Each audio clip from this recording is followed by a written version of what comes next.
दोपहर बाद अनाज मंडी पुनाना से लघु सचिवालय पुनाना तक अमन यात्रा निकाली गई। अमन यात्रा में हिंदू मुस्लिम समुदाय के लोगों के अलावा दोनों समुदाय की महिलाओं तथा धर्म गुरुओं ने भी भाग लिया। अमर यात्रा के दौरान लोगों ने हिंदू मुस्लिम एकता के नारे लगाए और करीब 1 किलोमीटर पैदल चलकर लघु सचिवालय पहुंचकर तहसीलदार पुनाना के मार्फत हरियाणा के मुख्यमंत्री मनोहर लाल को ज्ञापन भेजा। पत्रकारों से बातचीत के दौरान हिंदू धर्म के लोगों ने कहा कि कुछ लोग इस इलाके के सदियों से चले आ रहे हैं, भाईचारे को खराब करने की साजिश रच रहे हैं। यहाँ दलितों पर किसी प्रकार का कोई अत्याचार नहीं होता है। इसके अलावा बहन बेटियों को स्कूल कॉलेज आते जाते समय कोई छेड़छाड़ नहीं होती और न ही धर्म परिवर्तन जैसे मामले सामने आए हैं। कुछ लोग इलाके की साख खराब करने के लिए इस तरह के बेबुनियाद आरोप लगा रहे हैं और कुछ मीडिया घराने इन खबरों को बेवजह तूल दे रहे हैं। लेकिन सदियों से चले आ रहे इस हिंदू मुस्लिम एकता की मिसाल को कायम रखा जाएगा। ऐसी ताकतों को मिलकर मुंहतोड़ जवाब दिया जाएगा। अभी तो कोरोना महामारी की वजह से ज्यादा संख्या में लोग एकत्रित नहीं हुए। अगर जरूरत पड़ी तो बड़ा जुलूस प्रदर्शन भी इलाके में किया जा सकता है। पुनाना से मोहम्मद असलम की रिपोर्ट। एमटीवी मेवात को सब्सक्राइब जरूर करें। चैनल बंद करो, बंद करो, बंद करो। सुदर्शन चैनल बंद करो, बंद करो, बंद करो। न्यूज नेशन बंद करो, बंद करो, बंद करो। न्यूज नेशन बंद करो, बंद करो, बंद करो। न्यूज नेशन बंद करो, बंद करो, बंद करो। न्यूज नेशन बंद करो, बंद करो, बंद करो। दीपक चौरसिया मुर्दाबाद, मुर्दाबाद, मुर्दाबाद। दीपक चौरसिया मुर्दाबाद आई है, हिंदू मुस्लिम एकता जिंदाबाद, हिंदू मुस्लिम एकता जिंदाबाद। हिंदू मुस्लिम रोशनी आई है, नई रोशनी आई है, नई रोशनी आई है। हिंदू मुस्लिम एकता जिंदाबाद, जिंदाबाद। हिंदू मुस्लिम एकता जिंदाबाद, जिंदाबाद।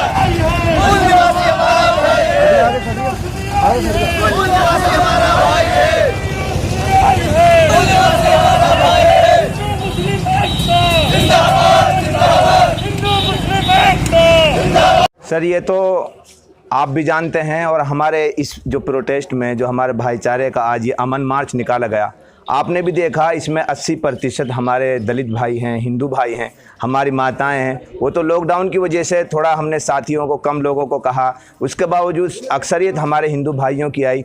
मेवात जैसा भाईचारा, आपको इससे बड़ी मिसाल क्या मिलेगी कि मेवात के अंदर जिस गांव में सिर्फ 3% हमारे हिंदू भाई हों, दलित भाई हों, 97% वहाँ मुसलमान रहते हों और फिर वहाँ दलित भाई या हिंदू एक उम्मीदवार के तौर पर इलेक्शन लड़ता है, चुनाव लड़ता है और फिर मुसलमान उस हिंदू भाई को इलेक्शन में कामयाब कर देते हैं। इससे बड़े भाईचारे की मिसाल क्या मिलेगी? और एक मिसाल नहीं, मेवात के तकरीबन 4-5 मिसालें अभी भी ऐसी हैं। ऐसे सरपंच हैं, कोई रिजर्व सीट नहीं है, वो जनरल सीट से कामयाब होकर के जीते हैं। बताइए, पूरे भारत में इस तरह की कोई मिसाल मिल सकती है?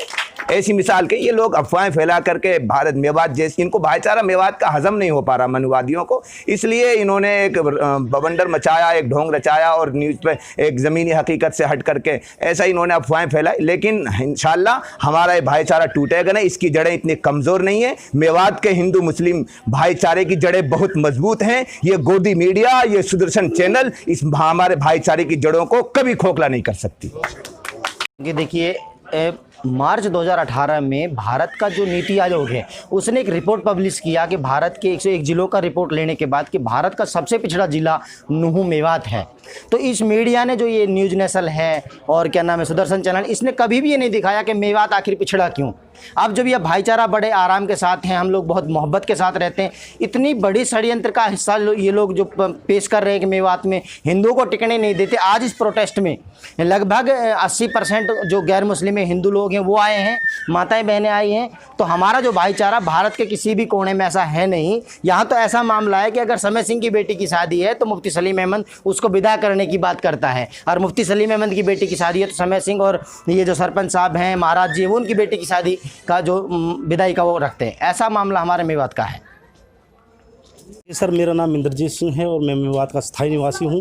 निश्चित तौर पर देखिए जहाँ तक मेरी उम्र का मामला है, ज़्यादा है नहीं, 32 साल की मेरी उम्र है, लेकिन मैं दावे के साथ और अनुभव के साथ ये कह सकता हूँ कि जब हमारी बहन बेटियाँ शिक्षित होकर के बड़े बड़े पदों पर पहुँची हैं और इस तरीके से उन्होंने एक बेहतरीन अचीवमेंट का मुजाहरा दिया है इसी क्षेत्र में रहते हुए, यहीं से शिक्षा और पालन पोषण ग्रहण करते हुए, तो निश्चित तौर पर ये इस बात का प्रमाण है कि इसी प्रकार की कोई भी एट्रोसिटी हमारी बेटियों के साथ ज़बरदस्ती नहीं होती हैं। अगर कोई 1% किसी प्रकार की कोई एट्रोसिटी होती है तो वो बाय द वे सभी जगह होती है। मेवात में उन लोगों के द्वारा ये भ्रम फैलाया जा रहा है कि मेवात क्षेत्र जो है दलितों के लिए कब्रिस्तान मात्र बनकर रह गया है। सिरे से मैं इस चीज़ को खारिज करता हूँ, क्योंकि मेवात हमारे लिए कब्रिस्तान नहीं अपितु सुरक्षा स्थान है और हम यहाँ बहुत ज़्यादा महफूज हैं। दूसरे जो मनवादी प्रवृत्ति के लोग हैं वो हमको पानी तक नहीं पीने देते वहाँ, या तो मुसलमान भाई हमारी बेटियों के शादियों में पलंग तक बिछा देते हैं, बैठक को अर्पित कर देते हैं कि आइए यहाँ बैठिए सर। तो इससे बड़ा अमन और इत्तेहाद की और